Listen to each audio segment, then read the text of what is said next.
Arman, seorang office boy tampan dan rendah hati, kerap dihina dan diremehkan oleh Nadia, bos divisi keuangan yang dingin dan pemarah. Segala yang Arman lakukan selalu salah di matanya. Namun segalanya berubah saat putri kecil Nadia, Sinta, tiba-tiba sakit dan tak ada satupun staf yang peduli, kecuali Arman. Tindakan tulus Arman menyelamatkan nyawa Sinta membuka mata Nadia akan siapa pria itu sebenarnya. Dari rasa bersalah tumbuh kekaguman, dan dari kekaguman lahir cinta. Sebuah kisah tentang ketulusan, pengorbanan, dan cinta yang datang dari tempat yang paling tak terduga. Namun sebelum cerita dimulai, kami sarankan untuk berkomentar dari daerah mana kalian menonton cerita ini, melakukan like dan subscribe, agar channel kisah populer bisa berkembang, dan bisa mempersembahkan cerita yang terbaik. Mari kita mulai ceritanya. Langkah kaki Arman menyusuri lorong panjang gedung megah itu dengan penuh rasa gugup. Pagi itu adalah hari pertamanya bekerja sebagai office boy di perusahaan multinasional PT Global Sentosa, sebuah perusahaan besar yang bergerak di bidang keuangan dan investasi. Meski hanya berstatus OB, Arman tetap merasa bangga bisa mendapatkan pekerjaan itu di tengah sulitnya mencari kerja. Ia mengenakan seragam biru tua yang masih tampak baru, rambutnya disisir rapi, dan wajahnya yang bersih serta tampan sempat menarik perhatian beberapa karyawan wanita yang lewat. Tapi ia hanya membalas dengan senyum tipis, menundukkan kepala sebagai bentuk hormat. "Mas, pantrinya sebelah mana, ya?" tanya seorang resepsionis muda yang tampaknya tidak sadar sedang bicara dengan OB baru. "Saya juga baru masuk, Mbak. Sama-sama cari tahu, ya?" jawab Arman dengan ramah. Di lantai 3, Arman diperkenalkan oleh bagian HRD kepada para staf. Saat namanya disebut, semua mata melirik ke arahnya. Beberapa terkesima karena penampilannya tidak seperti OB kebanyakan. Namun, tak semua orang terkesan. Di ruangan divisi keuangan, seorang wanita elegan berusia awal 30-an menatap tajam dari balik kacamatanya. Itulah Bu Nadia, bos divisi tersebut. Wajahnya cantik namun terlihat tegas dan dingin. Di balik penampilannya yang glamor, Nadia adalah sosok yang dikenal galak dan perfeksionis. Sejak suaminya meninggal 5 tahun lalu, dia menjadi single mom bagi putri kecilnya, Sinta. Tekanan hidup dan pekerjaan membuatnya jadi sosok yang keras, terutama terhadap bawahannya. "Jadi kamu Arman?" tanya Nadia ketus saat Arman hendak membereskan gelas-gelas bekas rapat. "Iya, Bu. Saya OB baru di sini," jawab Arman sopan. "Kopi saya pagi-pagi harus sudah di meja. Hitam, 2 sendok gula. Jangan lebih, jangan kurang. Mengerti?" Nada suaranya tinggi, tanpa senyum sedikit pun. Arman mengangguk. "Siap, Bu. Lantai ini harus kinclong, meja rapih, pantry bersih.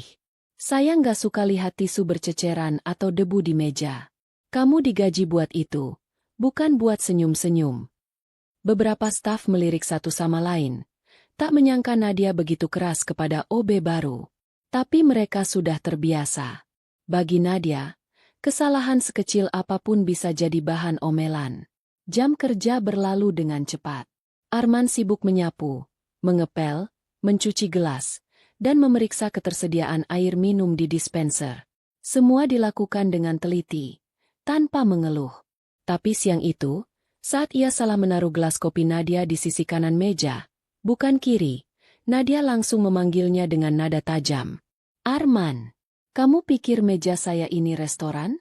Kenapa gelasnya di sini?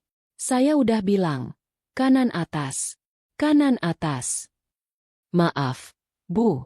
Saya perbaiki." "Jangan cuma minta maaf. Lain kali dengar baik-baik. Kalau nggak becus kerja, bilang. Saya minta ganti OB saja." Arman hanya bisa menunduk. Hatinya perih. Tapi ia menahannya. Ia tahu betul bagaimana rasanya berjuang dari bawah. Dan ia tak ingin kehilangan pekerjaan hanya karena masalah sepele. Saat pulang kerja, Arman duduk di halte depan gedung sambil memijat lehernya yang pegal. Hari pertama yang melelahkan, batinnya. Tapi ia tersenyum saat mengingat satu hal. Di sela kekacauan hari itu, ada seorang anak kecil yang mengintip dari ruang kaca sambil melambai kecil ke arahnya. Sinta, putri Bu Nadia. Tatapan polos gadis kecil itu seolah memberi sedikit cahaya di hari yang kelabu. "Om Obe," katanya tadi pelan.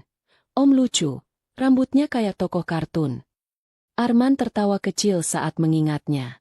Mungkin, meski dunia orang dewasa begitu keras, anak kecil masih bisa melihat ketulusan dari dalam, bukan dari seragam. Sudah hampir 2 minggu Arman bekerja di perusahaan itu. Setiap pagi ia datang lebih awal dari siapapun, memastikan ruangan bersih, semua perlengkapan tertata rapi, dan kopi untuk para manajer siap di atas meja. Tapi sekeras apapun ia berusaha, tak ada yang benar di mata Nadia. Pagi itu seperti biasa, Arman menyeduh kopi untuk Nadia. 2 sendok gula, kopi hitam tanpa krim, seperti yang diminta. Ia meletakkan gelas itu di sisi kanan atas meja, persis seperti arahan. Tapi beberapa menit kemudian, suara keras menggema dari ruang divisi keuangan. "Arman!" Semua karyawan menoleh. Nadia berdiri sambil memegang gelas kopi. "Kamu ini tidak bisa bedakan gula dan garam. Apa lidahmu rusak? Ini kopi atau air comberan?" Bentaknya sambil membanting gelas ke tempat sampah. Arman hanya menunduk. Ia yakin tak melakukan kesalahan, tapi tak berani membela diri. Beberapa staf tampak menahan tawa, yang lainnya hanya pura-pura sibuk. "Saya ulangi ya," lanjut Nadia sambil menatap tajam. "Kopi saya harus pas, bukan percobaan. Saya ini bukan kelinci laboratorium. Kalau kamu masih salah juga, lebih baik pulang saja." Arman menarik napas panjang. "Baik, Bu. Saya minta maaf." Ia kembali ke pantry dan membuatkan kopi baru dengan tangan sedikit gemetar. Bukan karena takut, tapi karena hatinya mulai tergores oleh perlakuan yang tidak adil. Keesokan harinya, kejadian serupa terulang. Kali ini, Nadia memarahinya karena meja kaca ruangannya terlihat berdebu, padahal Arman baru saja membersihkannya 10 menit lalu. "Kalau kamu nggak bisa bersihin meja, bilang. Saya beli kain baru. Kamu nggak pakai? Kamu pikir ini pasar tradisional? Ini perusahaan. Arman. Bersih itu standar." Bentaknya. Lagi-lagi, Arman hanya mengangguk pelan. Ia tahu, Nadia sedang meluapkan amarah. Mungkin bukan hanya padanya, tapi pada beban hidup yang dipikulnya. Tapi tetap saja, ia manusia. Hatinya pun bisa lelah. Sikap Nadia yang kasar mulai menular ke beberapa staf lainnya.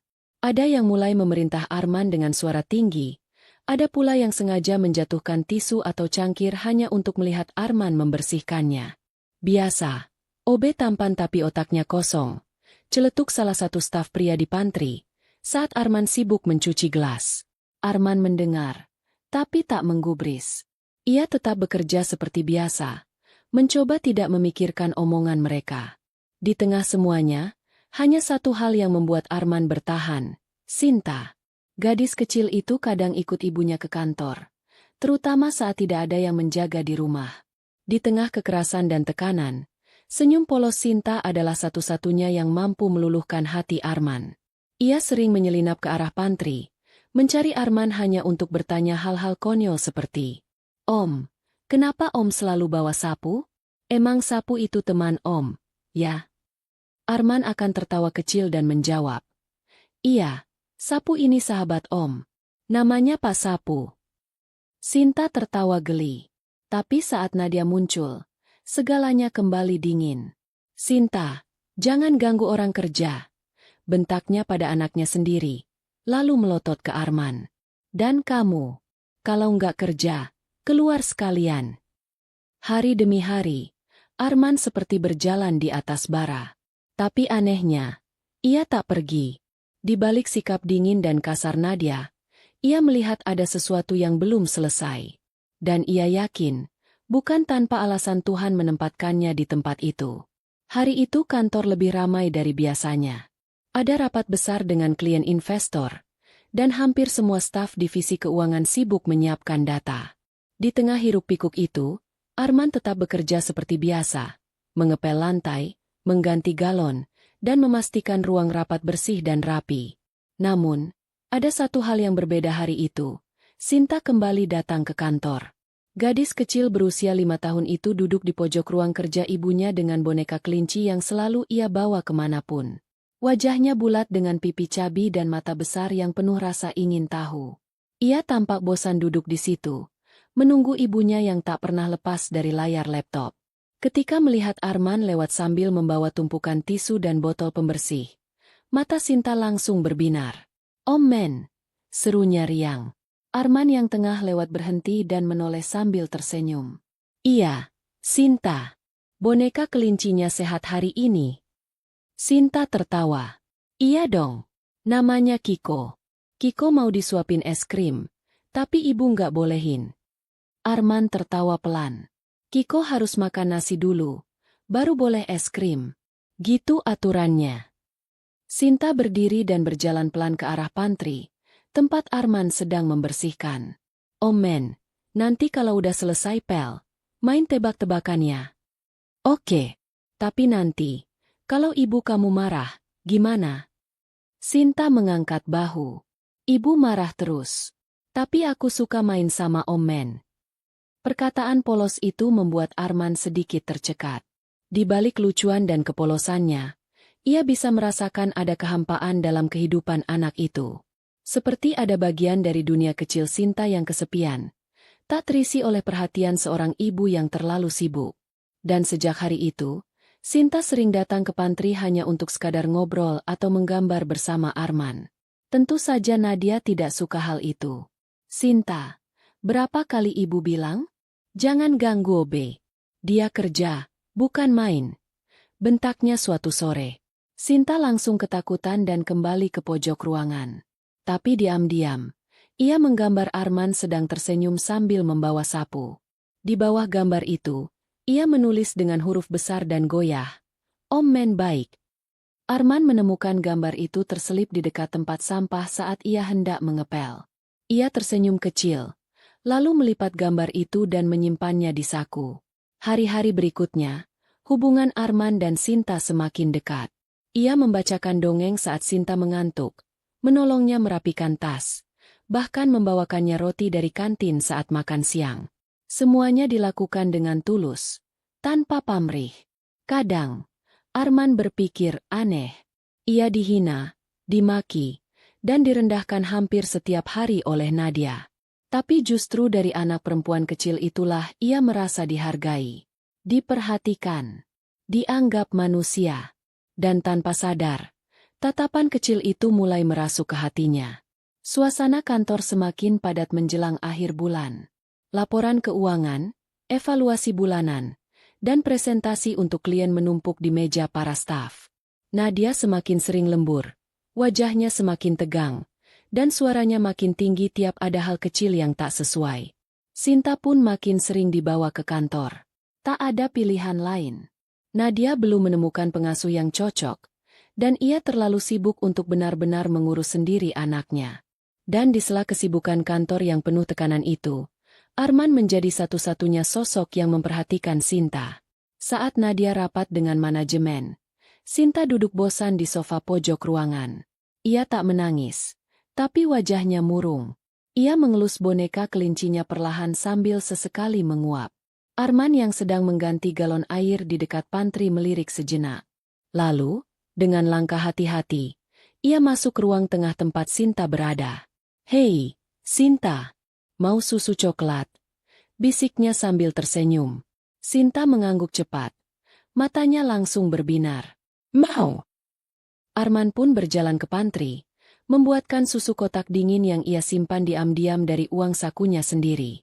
Ia tahu Sinta menyukai susu coklat. Jadi setiap pagi ia membeli satu dan menyimpannya di kulkas kecil kantor.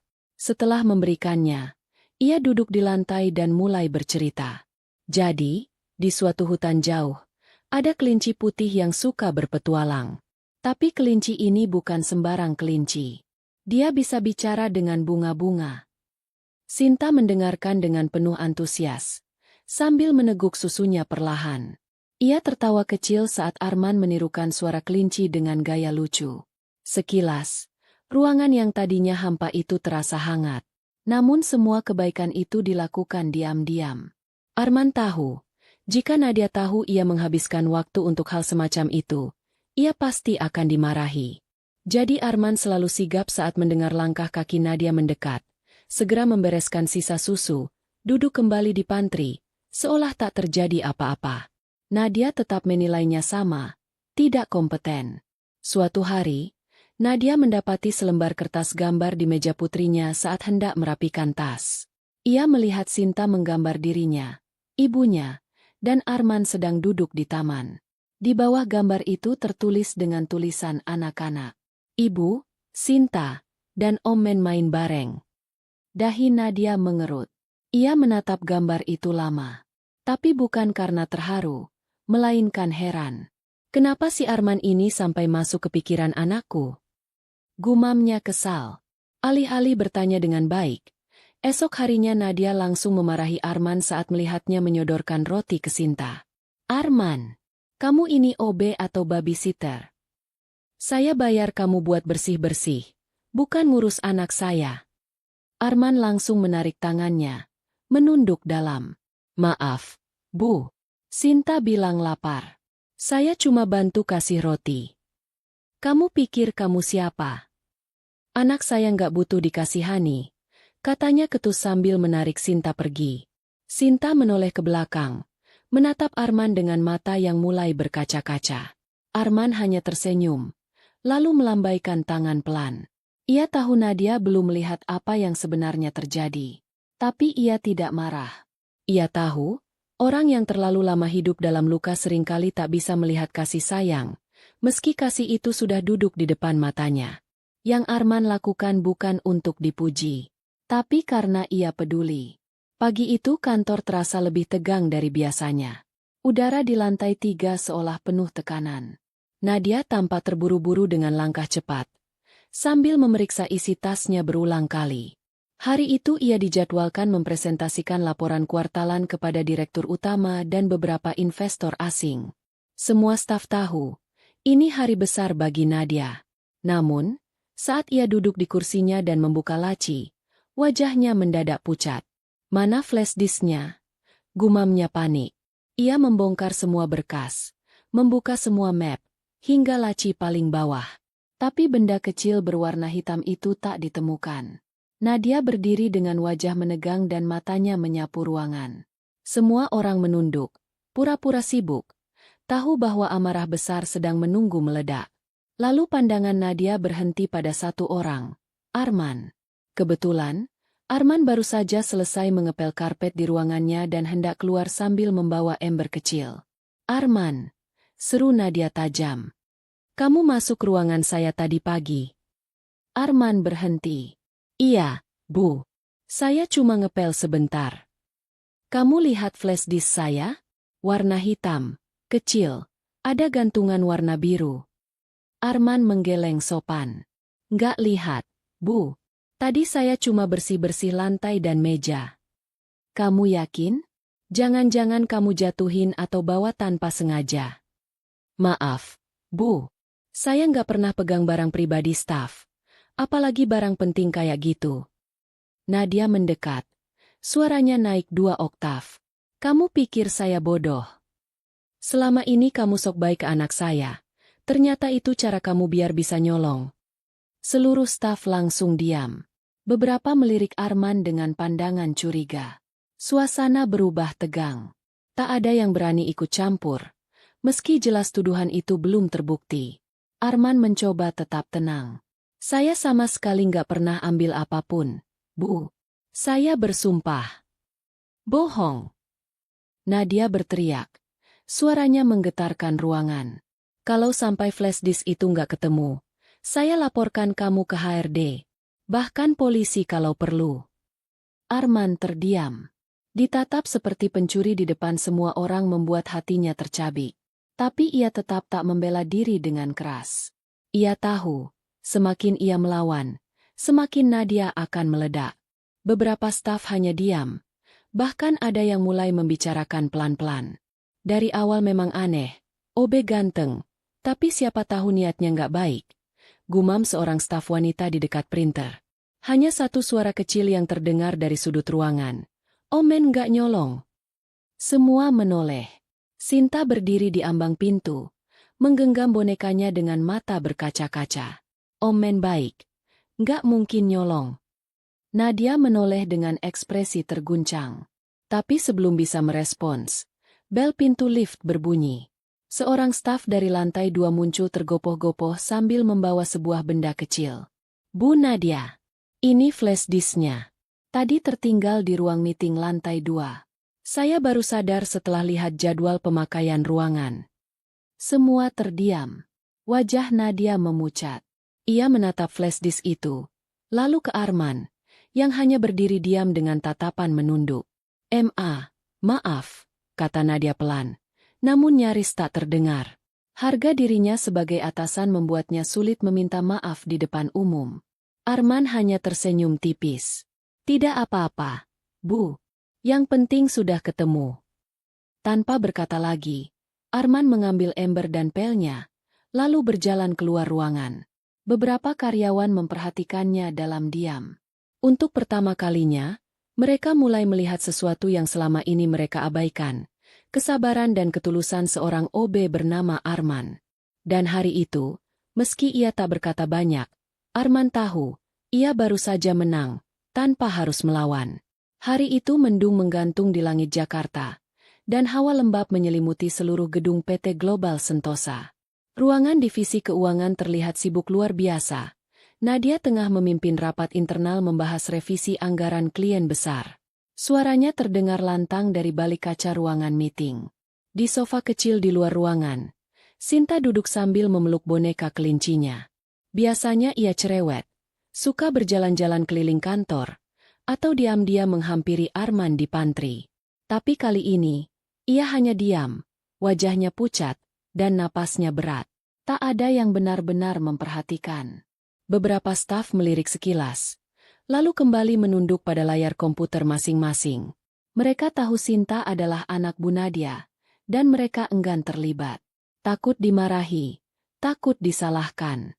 Arman yang baru saja keluar dari gudang alat kebersihan melihat ke arah sofa dan langsung merasa ada yang janggal. Sinta duduk sambil memegangi perutnya. Keringat dingin membasahi pelipisnya, dan bola matanya sayu. Boneka kelincinya nyaris terlepas dari genggaman kecilnya. Arman segera mendekat, berjongkok di hadapan gadis kecil itu. Sinta? Kamu kenapa? Om, dingin, gumam Sinta pelan, tubuhnya menggigil. Arman menyentuh dahinya. Panas, sangat panas. Tanpa berpikir panjang, ia berdiri dan melihat ke sekeliling. Tak ada satupun staf yang berniat mendekat. Meski jelas Sinta sakit, mereka berpura-pura sibuk. Bahkan beberapa sengaja berjalan menjauh. Bu Nadia lagi rapat penting. Bisik salah satu staf perempuan saat Arman mencoba bertanya. Arman mengepalkan tangan. Ia tahu, kalau menunggu rapat selesai atau persetujuan dari siapapun, bisa terlambat. Sinta sudah mulai lemas dan tak merespons. Tanpa ragu, Arman membungkuk dan menggendong Sinta dalam pelukannya. Tubuh kecil itu terasa panas seperti bara, tapi ringan seolah rapuh. Ia berjalan cepat menuju lift, tak menggubris tatapan heran dari staf lain. Om bawa kamu ke rumah sakit ya, Sinta. Tahan sebentar, ya. Bisiknya lembut sambil memeluk erat. Turun ke lantai bawah, Arman memesan ojek online. Tapi lalu ia melihat kemacetan di depan gedung. Waktu terlalu berharga. Ia segera menghentikan ojek terdekat yang melintas. Bang, ke rumah sakit terdekat. Anak kecil ini panas tinggi. Tanpa menunggu jawaban, ia naik ke boncengan, memeluk Sinta erat-erat agar tak terjatuh. Hujan mulai turun rintik-rintik, membasahi jaket lusuh Arman. Tapi ia tak peduli. Yang ada hanya satu hal di pikirannya, menyelamatkan Sinta. Sesampainya di rumah sakit, Arman berlari masuk ke IGD sambil berteriak memanggil suster. Beberapa staf medis segera membantu membawa Sinta ke ruang observasi. Arman mengikuti dari belakang. Napasnya memburu. Dia anaknya siapa, Pak? Tanya seorang perawat. Dia anak bos saya. Saya cuma OB di kantornya. Tapi tadi nggak ada yang mau bantu. Saya nggak tega lihat dia begitu. Perawat itu hanya menatapnya sebentar. lalu mengangguk dan fokus menangani pasien kecil itu. Sementara itu, Nadia baru menyadari ketidakhadiran Sinta ketika keluar dari ruang rapat. Ia mendapati sofa kosong, boneka kelinci tertinggal di atasnya. Panik mulai merayap di wajahnya. Sinta! Beberapa staf saling pandang. Salah satu dari mereka akhirnya bicara. Tadi, Arman gendong Sinta keluar. Bu, katanya anak ibu demam tinggi. Wajah Nadia langsung pucat. Apa? Ia segera meraih tas dan ponsel, mencari tahu rumah sakit mana yang dituju. Beberapa menit kemudian, ia melesat keluar kantor, dikejar oleh rasa cemas dan penyesalan. Hujan deras mengguyur jalanan saat Arman duduk di kursi tunggu ruang IGD. Bajunya basah, rambutnya menempel di dahi. Tapi ia tak peduli. Yang penting, Sinta sudah mendapat pertolongan. Gadis kecil itu kini sedang diperiksa di ruang observasi oleh dokter dan perawat. Beberapa saat lalu, ia sudah menyerahkan uang tabungannya, hasil kerja keras selama berbulan-bulan sebagai OB, untuk membayar biaya registrasi dan pengobatan awal. Tanpa pikir panjang, tanpa banyak pertimbangan. Berapapun yang dibutuhkan, tolong sembuhkan anak itu, Dok. Ucapnya tadi dengan napas tersengal. Saya tahu saya bukan keluarganya. Tapi saya nggak bisa tinggal diam. Petugas kasir sempat menatapnya aneh. Tapi Arman tetap bersikeras. Ia tak bisa membayangkan jika Sinta sampai terlambat ditangani. Gadis kecil itu bukan sekadar anak bos. Bagi Arman, Sinta adalah satu-satunya yang benar-benar menghargainya sebagai manusia selama ini. Senyumnya, candaannya, kepolosannya, semuanya menumbuhkan sesuatu yang dalam di hati Arman. Ia merasa bertanggung jawab, bukan karena jabatan atau perintah, tapi karena ikatan batin yang tak bisa dijelaskan. Setengah jam kemudian, seorang perawat keluar dari ruang observasi.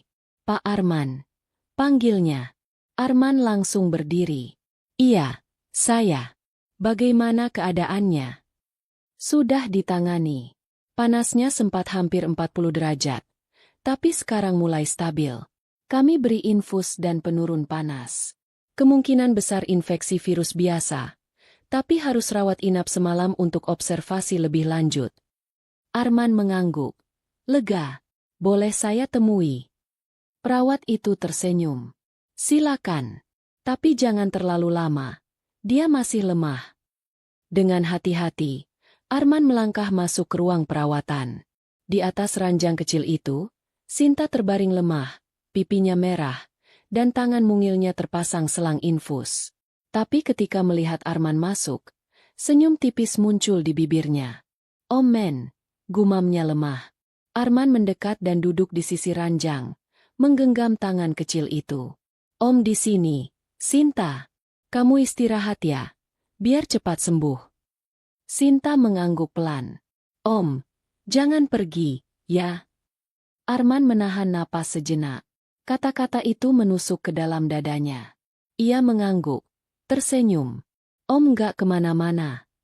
Beberapa menit kemudian, pintu kamar terbuka dengan keras. Nadia masuk tergesa-gesa. Napasnya tersengal. Wajahnya panik dan mata berkaca-kaca.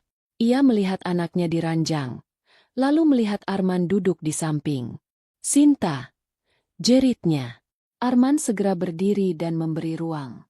Nadia langsung menghampiri anaknya, memeluk Sinta dengan penuh kekhawatiran. Maafkan ibu, sayang, ibu nggak tahu kamu sakit. Sinta hanya menyender lemah di pelukan ibunya. Tadi Om Men bawa aku ke dokter. Nadia menoleh ke arah Arman. Pandangan matanya tak sama seperti biasanya. Bukan marah, bukan dingin, tapi bingung, terguncang, dan sedikit malu. Arman, terima kasih, ucapnya pelan, nyaris berbisik. Arman mengangguk. Gak perlu berterima kasih, Bu. Saya cuma gak tega lihat Sinta kesakitan. Nadia menatap lelaki itu lama. Bajunya basah, sepatunya kotor karena lumpur, matanya merah karena kelelahan. Tapi ada ketulusan yang memancar jelas dari wajahnya.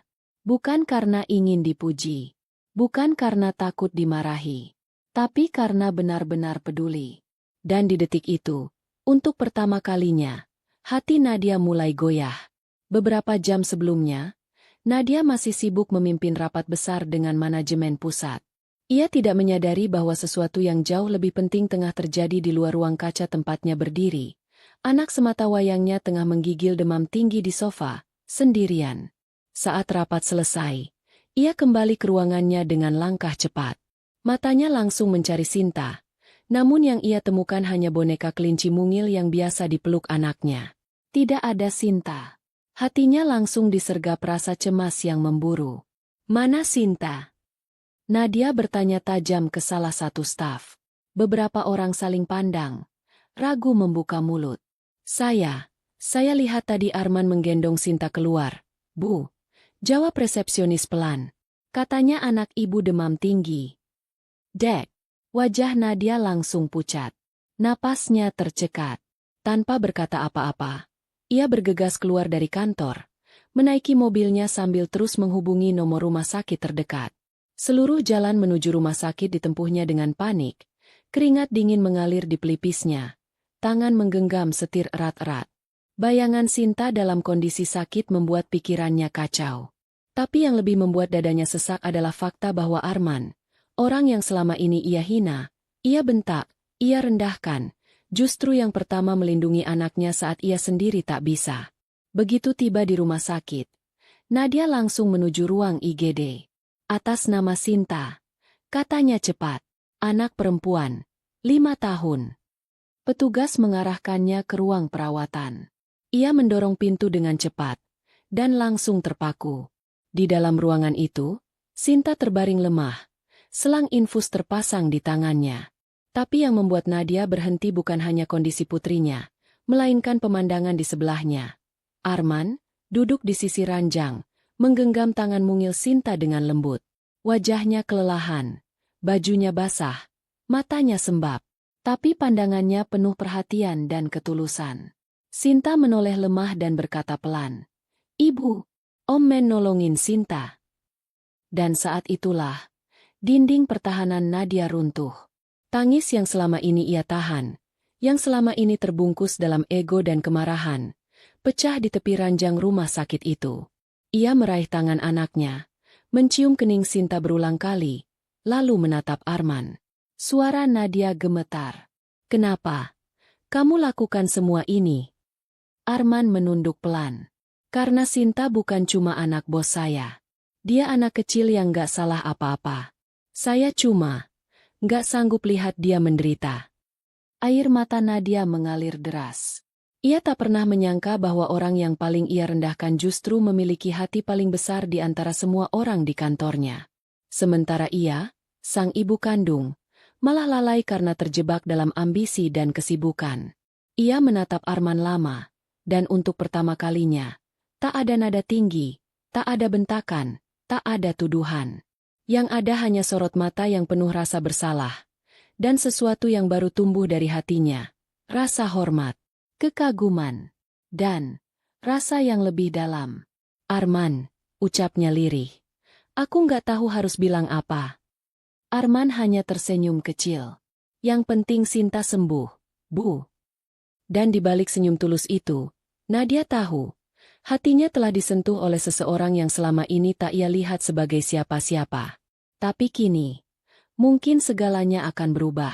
Malam mulai turun, lampu-lampu rumah sakit menyala satu persatu, menambah suasana hening dan reflektif. Sinta sudah tertidur di ruang rawat inap. Tubuh kecilnya masih lemah tapi suhu tubuhnya mulai normal.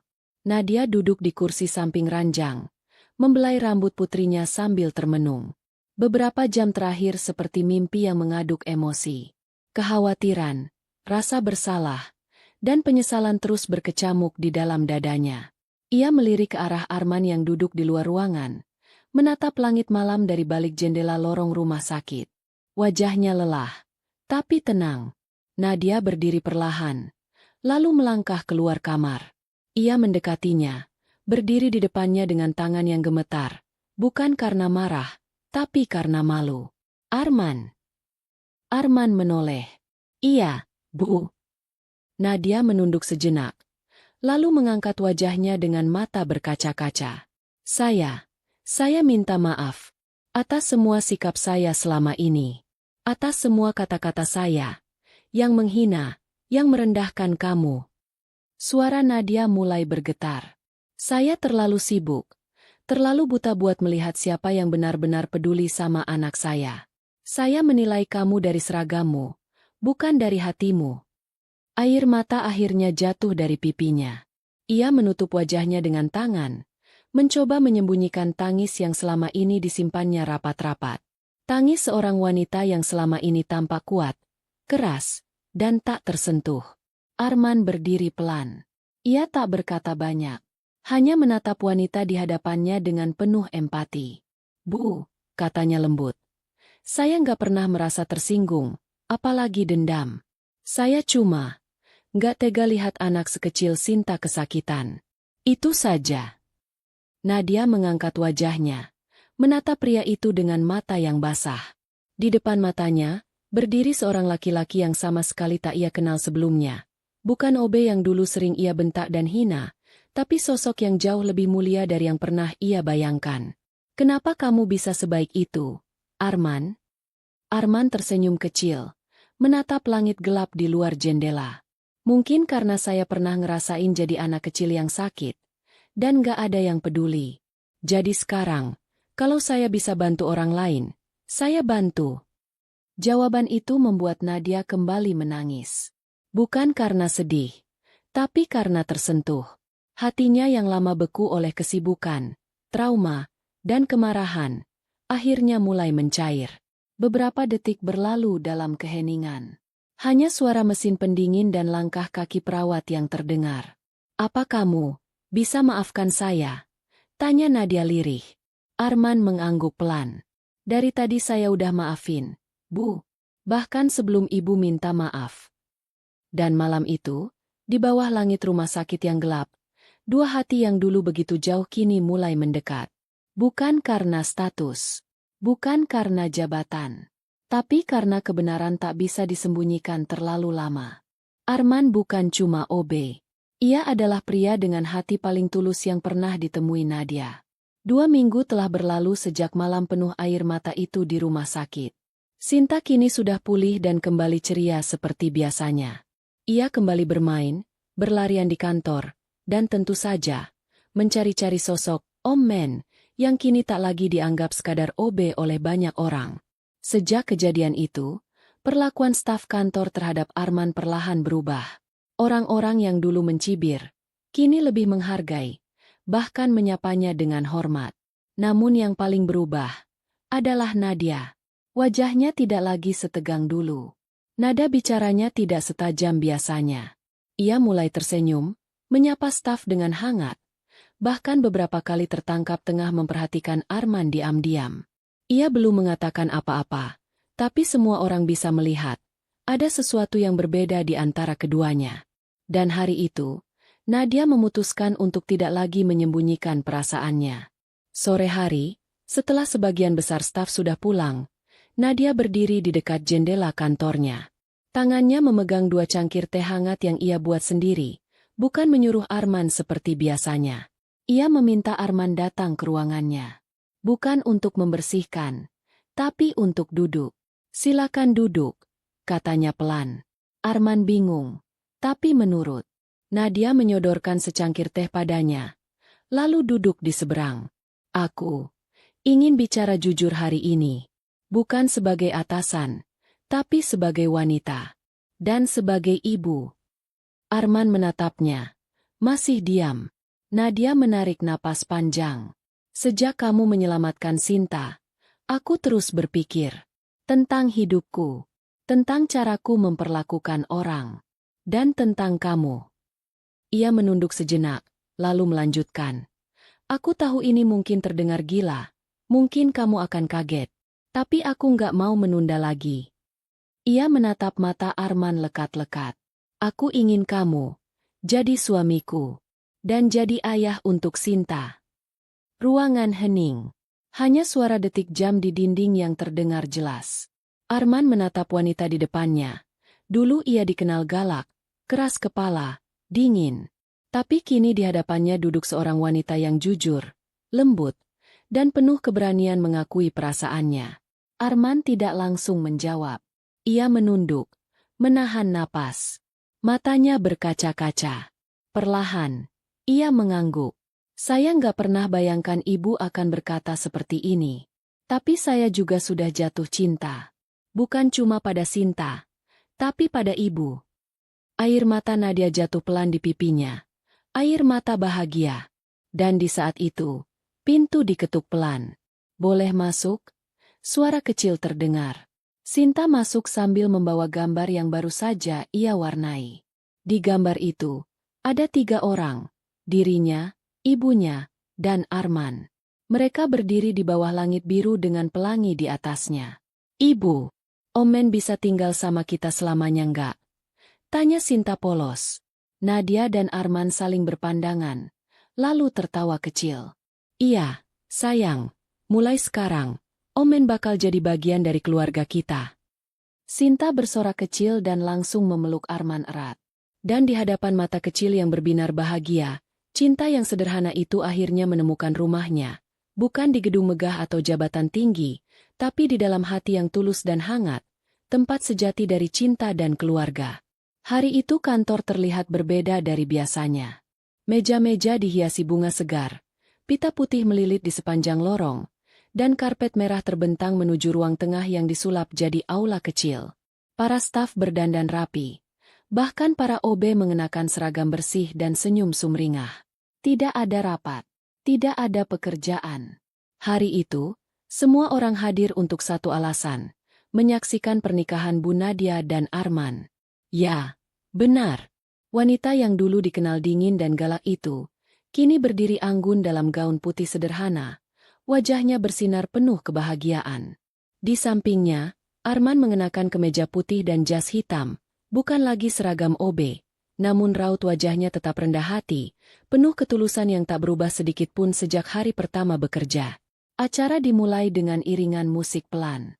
Sinta, mengenakan gaun kecil berwarna biru muda, berjalan di depan mereka membawa bunga. Senyum cerahnya membuat semua mata tertuju padanya. Omen, jangan lupa pegang tangan ibu ya, katanya riang. Semua tamu tertawa kecil. Ketika Nadia dan Arman berdiri di hadapan penghulu, suasana menjadi hening. Setiap kata ijab kabul diucapkan dengan tegas dan tenang. Saat kata, sah, terdengar, seluruh ruangan pun riuh oleh tepuk tangan dan sorak gembira. Para staf yang dulu menyaksikan pertengkaran mereka, kini menyaksikan cinta mereka bersatu dalam janji suci. Beberapa bahkan meneteskan air mata haru, tak percaya kisah cinta yang berawal dari kemarahan bisa berakhir dengan kebahagiaan seperti ini. Pak Herman, OB senior, berbisik ke OB lain. Hidup memang lucu, ya. Dulu dimarahin tiap hari, sekarang jadi suami bos. Sementara itu, Nadia menggenggam tangan Arman erat, menatap mata pria yang dulu hanya ia lihat sebagai bawahan biasa, kini sebagai suami yang ia hormati dan cintai sepenuh hati. Sinta berlari memeluk mereka berdua. Sekarang kita jadi keluarga ya, katanya. Dan benar. Di tengah kantor yang dulu jadi saksi tangis dan bentakan, kini berdiri keluarga baru, yang dibangun bukan di atas status atau kekuasaan, tapi ketulusan, pengorbanan, dan cinta. Arman, seorang office boy tampan dan rendah hati, kerap